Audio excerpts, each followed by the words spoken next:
യേശുക്രിസ്തുവിന്റെ പരിശുദ്ധമായ നാമത്തിൽ എല്ലാ പ്രിയപ്പെട്ടവർക്കും മോർണിംഗ് ഡ്യൂ പ്രഭാത വചന ധ്യാനത്തെങ്കിലേക്ക് സ്വാഗതം. കഴിഞ്ഞ ദിവസങ്ങളിലെ ആത്മീക വചന ചിന്തകൾ ഓരോന്നും നിങ്ങളുടെ ജീവിതത്തിൽ വളരെ അനുഗ്രഹപ്രദമായിരുന്നല്ലോ. കഴിഞ്ഞ ദിവസം നമ്മൾ സംസാരിച്ചത് റോമാലേഖനം 8-ാം അധ്യായം അതിൻ്റെ 9-ാം വാക്യത്തെ ആസ്പദമാക്കി ഇന്ന് കാലികമായിട്ട് സംഭവിക്കുന്നതായ ചില വിഷയങ്ങളുടെ മുഖത്ത് ദൈവത്തിൻ്റെ വചനത്തിൻ്റെ പ്രാധാന്യം എന്താണ് എന്നുള്ളതാണ് നമ്മൾ ചിന്തിച്ചത്. പ്രത്യേകിച്ച് കർത്താവായ യേശുക്രിസ്തുവിൻ്റെ ആത്മാവ് നമ്മുടെ ഉള്ളിൽ വസിക്കുന്നതിൻ്റെ പ്രാധാന്യം. അങ്ങനെ വസിക്കുമ്പോൾ നമ്മുടെ ജീവിതത്തിൽ സംഭവിക്കുന്ന രൂപാന്തരം എന്താണെന്നുള്ളതാണ് നമ്മൾ ചിന്തിച്ചുകൊണ്ടിരുന്നത്. ഇന്ന് നമ്മൾ ആ 9-ാം വാക്യത്തിൻ്റെ അവസാന ഭാഗത്തിലേക്കാണ് നമ്മുടെ ശ്രദ്ധയെ നമ്മൾ ഊന്നുവാൻ ആഗ്രഹിക്കുന്നത്. അതുകൊണ്ട് 9-ാം വാക്യത്തിൻ്റെ ആ അവസാന ഭാഗവും നമ്മൾ ചേർത്ത് ഈ വാക്യം 9-ാം വാക്യം വായിക്കുന്നു. നിങ്ങളോ ദൈവത്തിൻ്റെ ആത്മാവ് നിങ്ങളിൽ വസിക്കുന്നു എന്ന് വരികിൽ ജഡസ്വഭാവമുള്ളവരല്ല, ആത്മസ്വഭാവമുള്ളവരത്രേ. നമ്മുടെ ജീവിതത്തിൻ്റെ സ്വഭാവങ്ങളെ നോക്കിക്കൊണ്ട് നമുക്ക് വിലയിരുത്താൻ കഴിയും നമ്മളിൽ യേശുക്രിസ്തുവിൻ്റെ ആത്മാവ് വസിക്കുന്നോ ഇല്ലയോ എന്നുള്ളത്. കർത്താവ് യേശുക്രിസ്തുവിൻ്റെ ആ ആത്മാവ് നമ്മുടെ ഉള്ളിൽ വസിക്കുന്നു എന്ന് വരികിൽ നമ്മൾ ആത്മസ്വഭാവമുള്ളവരാണെന്നാണ് വിശുദ്ധ വേദപുസ്തകം പറയുന്നത്.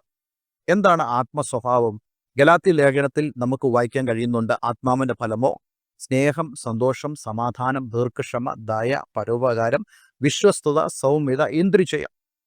ഈ ഫലങ്ങൾ എല്ലാം തന്നെ ഒരു വ്യക്തിയിൽ നമുക്ക് കാണുവാൻ കഴിയുന്നുണ്ടെങ്കിൽ ആ വ്യക്തിയെ സംബന്ധിച്ചിടത്തോളം നമുക്ക് പറയാൻ സാധിക്കും ആ വ്യക്തിയുടെ ഉള്ളിൽ യേശുക്രിസ്തുവിൻ്റെ ആത്മാവുണ്ട്.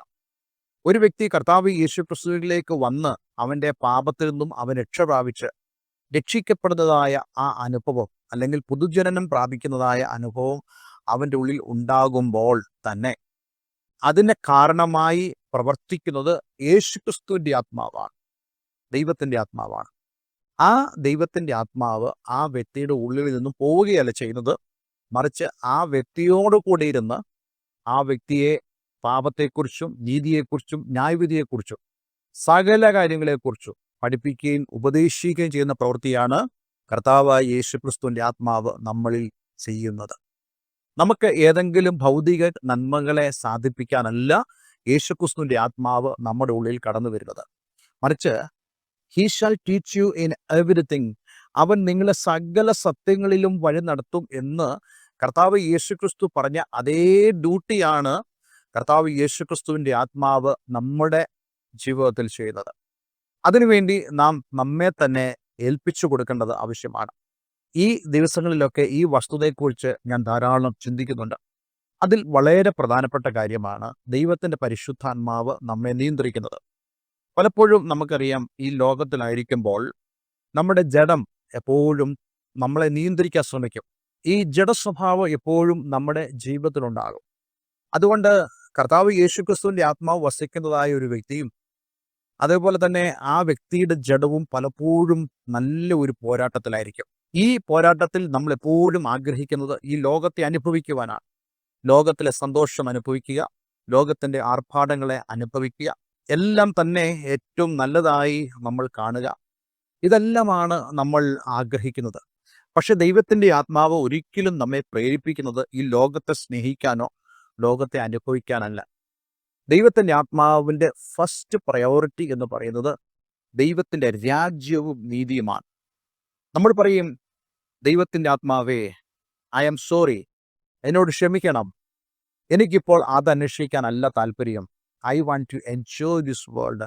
എനിക്ക് ലോകത്തെ അനുഭവിക്കണം, എനിക്ക് കാര്യങ്ങളൊക്കെ നന്നായി നടക്കണമെന്നാണ് എൻ്റെ ആഗ്രഹം.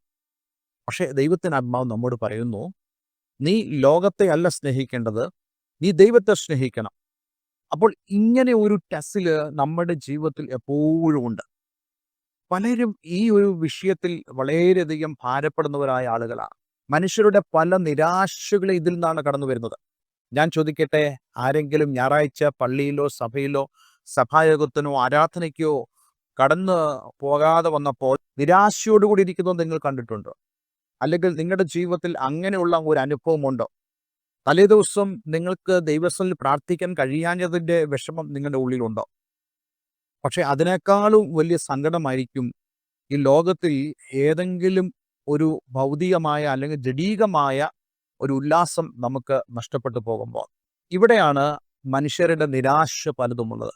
ഇന്ന് പല ആളുകളും ജീവിതത്തിൽ നിരാശപ്പെടുന്നത് ഈ ലോകത്തിൻ്റെ കാര്യങ്ങളെ അവർ അനുഭവിക്കാതെ വരുമ്പോഴാണ്. പക്ഷെ ദൈവത്തിൻ്റെ ആത്മാവ് നമ്മോട് പറയുന്നത് നമ്മൾ ലോകത്തെ വെറുക്കുവാനാണ്. ലോകത്തെ വെറുക്കുവാൻ പരിശുദ്ധാത്മാവ് നമ്മെ പഠിപ്പിക്കുകയാണ്. നമ്മൾ സാധാരണയായിട്ട് പറയാറുണ്ട്, പ്രത്യേകിച്ച് അപ്പോസ്തലന്മാരും പറഞ്ഞിട്ടുണ്ടല്ലോ, ക്രിസ്തുവേശുവിൽ ഭക്തിയോടെ ജീവിക്കാൻ ആഗ്രഹിക്കുന്ന ഏവർക്കും ഉപദ്രവം ഉണ്ടാകും. എന്തുകൊണ്ടാണ് അവർക്ക് ഉപദ്രവം ഉണ്ടാകുന്നത്? അവർ ഭക്തിയോടെ ജീവിക്കുന്നു. ഭക്തിയോടെ ജീവിക്കുക എന്ന് പറഞ്ഞാൽ അവർ ലോകത്തെ വെറുക്കുന്നവരാണ്, അല്ലെങ്കിൽ ലോകത്തെ വെറുക്കുവാൻ പരിശുദ്ധാത്മാവ് അവരെ പ്രേരിപ്പിക്കുകയാണ്.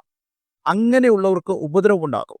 ആ ഉപദ്രവം എന്ന് പറയുന്നത് അത് ലോകത്തിൽ നിന്നും വരുന്നതായ ഉപദ്രവങ്ങളാണ്. ആ ഉപദ്രവങ്ങളിൽ വലിയൊരു ഉപദ്രവമാണ് നമ്മുടെ ഉള്ളിൽ നിരാശ വരുന്നത്. കർത്താവ് യേശുക്രിസ്തു പറഞ്ഞില്ലേ, ഒരുവൻ വിതച്ചിരിക്കുമ്പോൾ അവൻ്റെ ശത്രു വന്ന് കള വിതച്ചിട്ട് പോയി. എന്തിനു വേണ്ടിയാ? അവനെ നിരാശനാക്കുവാൻ എന്ന് പറയുന്നത് പോലെ നമ്മുടെ ജീവിതത്തിലും ഈ ഡിസപ്പോയിൻമെന്റ് കൊണ്ടുവന്ന് നമ്മെ തകർത്ത് കളയുവാനാണ് പിശാച് നോക്കുന്നത്. പക്ഷേ കർത്താവ് യേശുക്രിസ്തുവിനെ അനുഗമിക്കുന്ന ഒരു വ്യക്തിയെ സംബന്ധിച്ചിടത്തോളം അവനെപ്പോഴും ദൈവഹിതത്തെ അവൻ പാലിക്കണം. ദൈവഹിതത്തിന് അവൻ ഏൽപ്പിച്ചു കൊടുക്കണം. ലോകത്തെ നിങ്ങൾക്ക് അനുഭവിക്കാൻ ലഭിക്കുന്നതായ ആ സാഹചര്യത്തിൽ നിന്നും പരിശുദ്ധാത്മാവ് നിങ്ങളെ മാറ്റി നിർത്തുന്നുണ്ടെങ്കിൽ നിങ്ങൾ ദൈവഹിതത്തിന് ഏൽപ്പിച്ചു കൊടുക്കേണ്ടത് ആവശ്യമാണ്. കർത്താവ് യേശുക്രിസ്തു ഗെത്സമന തോട്ടത്തിൽ വെച്ച് പ്രാർത്ഥിക്കുമ്പോൾ യേശു പ്രാർത്ഥിക്കുന്ന വിഷയം എന്തുവാ? ദൈവം അവന് കഷ്ടതയുടെ കയ്പുനീർ കുടിക്കാൻ കൊടുത്തപ്പോൾ യേശുക്രിസ്തു പ്രാർത്ഥിച്ചു, പിതാവേ, കഴിയുമെങ്കിൽ ഈ പാനപാത്രം എങ്കിൽ നിന്ന് നീക്കണമേ. അത് കുറച്ചുകൂടെ ഈ ഭൂമിയിൽ ജീവിക്കാനോ ഒരുപക്ഷെ മിനിസ്റ്റർ ചെയ്യാനായിരിക്കാം കർത്താവ് യേശുക്രിസ്തു പ്രാർത്ഥിക്കുന്നത്. പക്ഷേ പിതാവായ ദൈവം അതിന് ഉത്തരം കൊടുത്തില്ല. കാരണം ദൈവത്തിൻ്റെ ഇഷ്ടം എന്ന് പറയുന്നത് യേശു ഈ പാനപാത്രം, ഈ കയ്പിൻ്റെ പാനപാത്രം കുടിക്കണമെന്നുള്ളതാണ്.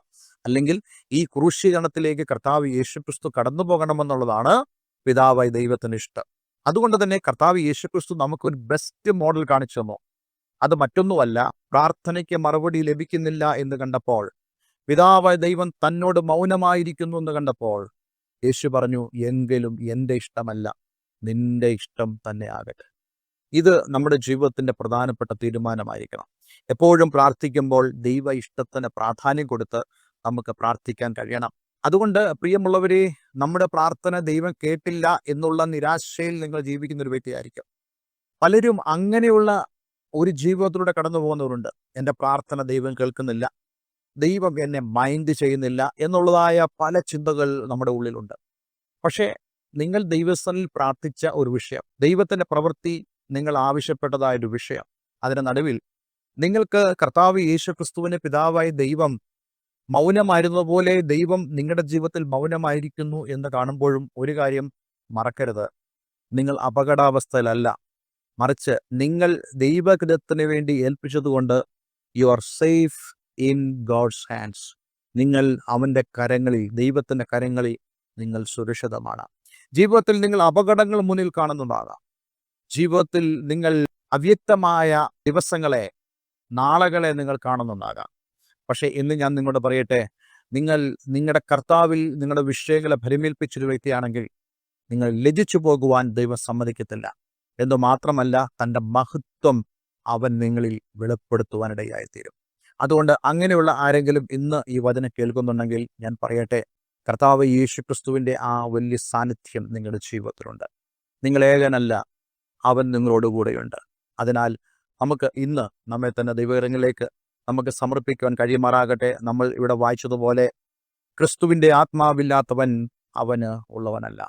ക്രിസ്തുവിൻ്റെ ആത്മാവ് നമ്മുടെ ഉള്ളിൽ വസിക്കുമ്പോൾ അവൻ നമ്മെ വഴി നടത്തുന്നതായ ആത്മാവാണ്.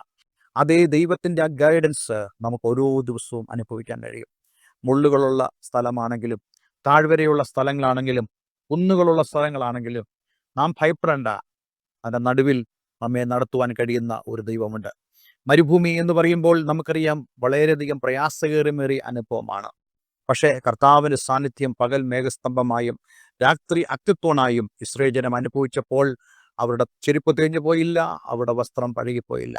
ഒരു ബലഹീനരും അവരുടെ ഇടയിൽ ഉണ്ടായിരുന്നില്ല. കാരണം അവൻ്റെ സാന്നിധ്യമായിരുന്നു. പലപ്പോഴും മറ്റു പലരും ചിന്തിച്ചു, ഇവർ ദുർബലരാണ്, ഇവർ അബലരാണ്, ഇവർ സഹായമില്ലാത്തവരാണ്, ഇവരെ എളുപ്പം തോൽപ്പിക്കാൻ കഴിയുന്നവരാണ്. പക്ഷേ അവരുടെ മുമ്പിലുള്ള ഓരോ യുദ്ധങ്ങളിലും ദൈവം അവർക്ക് വിജയം നൽകി. അതെ, ദൈവം നിനക്കും വിജയം നൽകും, അവൻ നിന്നോടുകൂടെ ഉണ്ടെങ്കിൽ. ഇന്ന് നമുക്ക് ഒരു നിമിഷം നമ്മളെ തന്നെ ദൈവങ്ങളിലേക്ക് സമർപ്പിച്ച് പ്രാർത്ഥിക്കാം. സ്വർഗീയ പിതാവേ, ഇന്ന് ഞങ്ങളെ കേൾപ്പിച്ച വളരെ അനുഗ്രഹിക്കപ്പെട്ട സന്ദേശത്തിനായി സ്തോത്രം. ക്രിസ്തുവിൻ്റെ ആത്മാവ് ഞങ്ങളുടെ ഉള്ളിൽ വസിക്കുന്നതിൻ്റെ പ്രാധാന്യം ഒരു പ്രാവശ്യം കൂടെ ഞങ്ങൾക്ക് ഗ്രഹിപ്പാൻ കഴിഞ്ഞതിനായി നന്ദി പറയുന്നു. ഈ വചനം കേട്ട ഏവരെ ഞാൻ യേശുവിൻ്റെ നാമത്തിൽ അനുഗ്രഹിക്കുന്നു. എല്ലാ നന്മകളാലും അങ്ങയുടെ മക്കൾ നിറഞ്ഞു വരട്ടെ. കർത്താവേ, കർത്താവിൻ്റെ സാന്നിധ്യം ഓരോരുത്തരും ഓരോ ദിവസവും അനുഭവിപ്പാൻ ഇടയാകണമേ. ആരെങ്കിലും കർത്താവ് യേശു ക്രിസ്തുവിനെ കണ്ടുമുട്ടിയിട്ടില്ലെങ്കിൽ ഇന്ന് ഈ ദിവസം അവരുടെ ജീവിതത്തിൽ യേശുവോടൊപ്പമുള്ള ഒരു ദിവസമായി തീരുവാൻ നീ ഇടയാക്കണമെന്ന് പ്രാർത്ഥിക്കുന്നു. പ്രാർത്ഥന കേട്ടതിനാൽ നന്ദി, യേശു ക്രിസ്തുവിൻ നാമത്തിൽ തന്നെ. ആമേൻ, ആമേൻ. ഇന്നത്തെ വചനം നിങ്ങളുടെ ജീവിതത്തിൽ അനുഗ്രഹപ്രദമായി തീർന്നെങ്കിൽ ഈ സ്ക്രീനിൽ കാണുന്ന ഫോൺ നമ്പറുകളിൽ ഞങ്ങളെ വിളിക്കുക. എല്ലാവരും ദൈവം അനുഗ്രഹിക്കട്ടെ. Have A nice day. God bless you all.